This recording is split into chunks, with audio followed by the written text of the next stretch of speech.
Bonjour à tous, bienvenue dans cette nouvelle vidéo. Aujourd'hui, je viens d'arriver à la ferme de chez Stéphane Richard. Rappelez-vous, Stéphane, c'était celui qui avait les moutons à la ferme de Théo, à la ferme de Crémanvillers l'année dernière. On avait dit qu'on continuerait un peu ces petits épisodes durant l'hiver. On n'a pas réussi à se caler l'année dernière et on se retrouve aujourd'hui chez lui pour la tonte des moutons. Donc il n'y a pas de matériel aujourd'hui, on n'est pas là pour ça, on est là pour parler agriculture, pour parler brebis, pour expliquer la tonte, à quoi ça sert de tondre les moutons. Il y a toute une équipe qui est là aujourd'hui en train de travailler dans le bâtiment qui est juste devant moi. On va aller voir Stéphane qui nous explique un peu comment ça se passe. Bonne vidéo à tous.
Stéphane, on se retrouve un an après. Je viens de faire dans l'intro expliquer que c'était avec toi qu'on avait vu les moutons dans les parcs à Théo l'année dernière. Oui. On avait dit qu'on ferait un peu plus de vidéos ensemble, mais on ne s'est pas trouvé l'année dernière, on n'a pas réussi, on n'a pas eu le temps. Ouais, pas le temps. Aujourd'hui, qu'est-ce qui se passe derrière nous? Pourquoi il y a tout le monde? Alors aujourd'hui, on va tondre, on est en train de tondre un lot de brebis qui va faire jeune vers le 15 janvier. Ok. Ça va se passer sur la journée. Là, il y a 250 brebis à faire. Ok. Voilà. Donc c'est une équipe externe, c'est pas, voilà. pas ton exploitation. Je fais appel à 2 tondeurs et un passeur parce que ma santé, voilà, je ménage ma santé. On le voit, c'est physique. Je pense qu'on le verra sur les images. C'est très physique. Hein. Voilà. Ouais. Il y a un savoir-faire. En plus, il y a une technique. On croit que c'est simple, mais il y a vraiment une technique. Justement, on va commencer d'un mot. Ça sert à quoi de tondre des moutons? Alors moi, ça sert, il y a plusieurs raisons. Déjà, le gain de place en bâtiment. Ouais. Ensuite, la propreté. Les brebis sont plus propres, il n'y a plus de mèches de laine. Les mamelles sont bien découverts. On voit bien les brebis qui se préparent pour mieux voir à l'agnelage. Et puis ensuite, ça permet aux agneaux une meilleure croissance in utero parce que ça crée un petit stress à la brebis qui compense en mangeant un peu plus. En mangeant plus. Et du coup, l'agneau, on est dans les 5 dernières semaines de gestation et c'est là que l'agneau fait principalement sa croissance. Donc là, l'agneau est plus gros à la naissance. Et sachant qu'un agneau qui est gros à la naissance a beaucoup plus de chances de survie. Bien sûr, oui. Plus ils sont gros, mieux c'est. La question, je pense que tout le monde se pose, la laine, c'est pour qu'ils aient chaud. Ça se passe comment? S'il fait froid, parce que là, Alors la laine, là, on est en bâtiment. Alors après, c'est sûr qu'il faut quand même pas tondre quand il fait très froid. Ouais. Mais là, il fait 0,2 degrés, il n'y a pas de risque. C'est en bâtiment, il y a du foin. Parce qu'en bâtiment, il fait plus chaud. Il fait plus chaud que 0 là-dessus. Là, oui, il fait relativement doux là, hein, donc ça va. Puis ils annoncent une belle semaine, une semaine assez douce, donc la transition sera faite.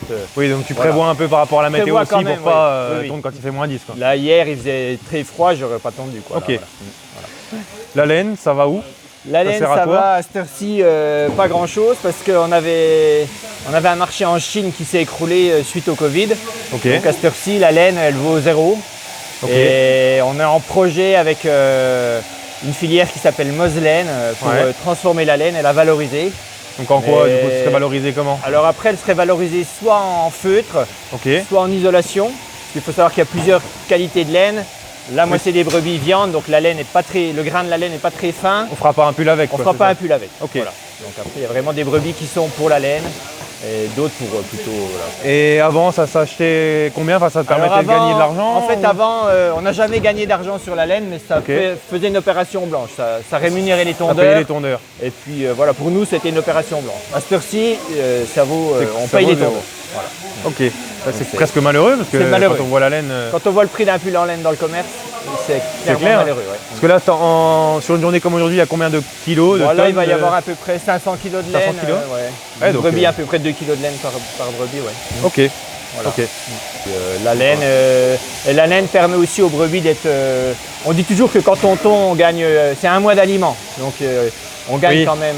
Parce que là, du coup, la laine a besoin, pour pousser, Voilà. la brebis mange plus juste ouais. pour la laine. La laine, en fait, c'est énergivore, quoi, si on veut. Ouais. Et vu que toi, c'est pas la laine qui t'intéresse, Voilà. J'élève pas des brebis pour la c'est- laine. Donc, voilà. Ok. Juste pour un petit rappel, combien de brebis ici Alors ici, là, il y d'exploitation a 250 brebis qui vont faire jeune là en janvier. Ouais, Il y en a encore 150 qui vont faire jeune au mois de mars. ok. Et il y a encore 150 agnelles dehors, là, qui sont à cette heure-ci dehors dans les C'est là parcelles de dehors. Théo. Tu les d'ailleurs, tondras que. On les tondra au mois de mars-avril. Là. Voilà. Ok.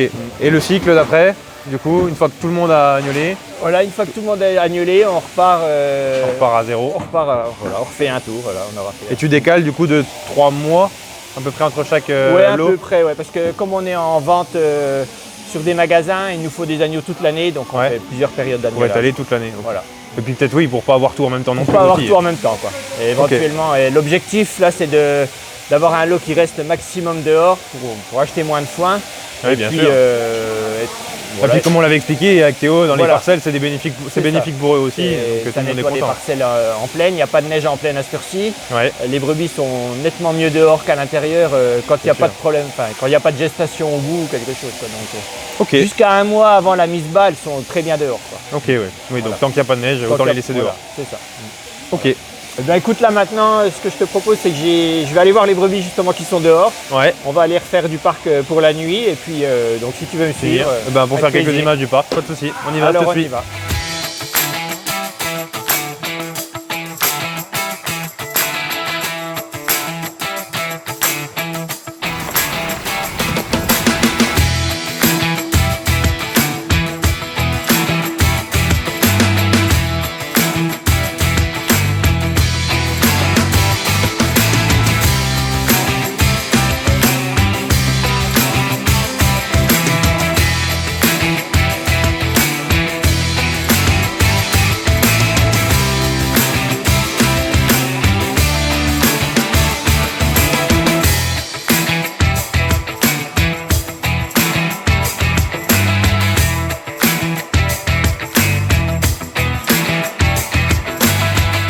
Bon voilà, on a pu changer les moutons de parc avec Stéphane. Je viens de voir avec lui pour ce qui était prévu pour la fin d'après-midi. Donc là, ils viennent de finir de tondre.